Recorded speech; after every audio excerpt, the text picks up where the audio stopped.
মাননীয় প্রধানমন্ত্রীর যে গণমাধ্যমের স্বাধীনতা সংক্রান্ত যে প্রতিশ্রুতি সেটা বাস্তবায়ন করার জন্য সরকারের মধ্যে একটা গুরুত্বপূর্ণ নীতি নির্ধারণী ফোরাম থাকা দরকার। আমরাও যাতে অতীতের এই সমস্ত ভাইরাসে আক্রান্ত না থাকি সে কারণেও আমাদেরকে অতীতের ফেসিবাদকে বারবার পাঠ করা দরকার।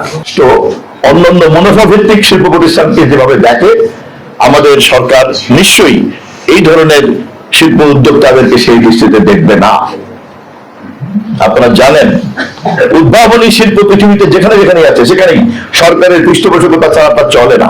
সৃষ্টিশীলতা এবং প্রতিভা চর্চা যারাই করেন তাদের কোনো না কোনো ভাবে রাষ্ট্র এবং সমাজের পৃষ্ঠপোষকতা দরকার হয়, কারণ এই ধরনের প্রতিভাকে পৃষ্ঠপোষকতা না দিলে সভ্যতা নতুন পথ খুঁজে পায় না। গণমাধ্যম জগৎ সেরকম একটা জগৎ। অতএব একদিকে যেমন শিল্পের সমস্ত আইন কানুন বাস্তবায়িত হচ্ছে কিনা রাষ্ট্র তা দেখবে, অপরদিকে এই ধরনের সৎ শিল্প উদ্যোক্তাদেরকে আমরা যাতে রাষ্ট্র সহযোগিতা করতে পারি, ইনসেন্টিভ দিতে পারি, সেটাও আমাদের চিন্তার মধ্যে আছে। ইনশাআল্লাহ যদি সবকিছুকে ঠিক মতো দাঁড় করতে পারি এবং সঠিকভাবে সকলে মিলে একটা গণমাধ্যম কমিশন এবং তার কোয়াসি জুডিশিয়াল ক্ষমতা সহ একটা প্রতিষ্ঠান দাঁড় করে ফেলতে পারি আমরা, তাহলে এই প্রতিষ্ঠান হবে বাংলাদেশে ফেসিবাদ উত্তর বাংলাদেশের নতুন যাত্রার সবচেয়ে শক্তিশালী প্রতিষ্ঠান। গণমাধ্যম নিয়ে কথা বলতে হয় তখন অতীতের এই তিক্ত অভিজ্ঞতাগুলিকে আমাদের সামনে থাকা উচিত।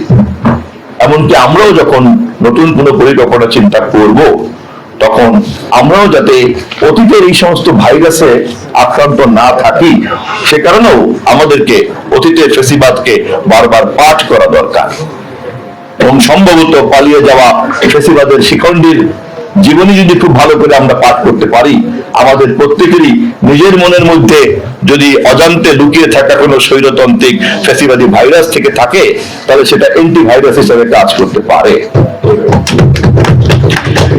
আমি মাননীয় মহাসচিবকে অনুরোধ করব যে গণমাধ্যম সংক্রান্ত বিষয়ে কেবলমাত্র তথ্য মন্ত্রণালয় অথবা তথ্যমন্ত্রীর উপরে ছেড়ে না দিয়ে মাননীয় প্রধানমন্ত্রীর যে গণমাধ্যমের স্বাধীনতা সংক্রান্ত যে প্রতিশ্রুতি সেটা বাস্তবায়ন করার জন্য সরকারের মধ্যে একটা গুরুত্বপূর্ণ নীতি নির্ধারণী ফোরাম থাকা দরকার, তথ্য মন্ত্রণালয় অথবা তথ্যমন্ত্রীকে গাইড করার জন্য।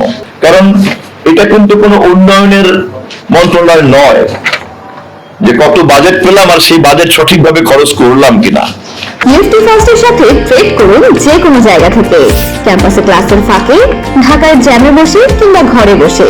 ট্রেডিং এখন হাতের মুঠোয়, তাই ট্রেড করুন যখন খুশি যেখানে খুশি।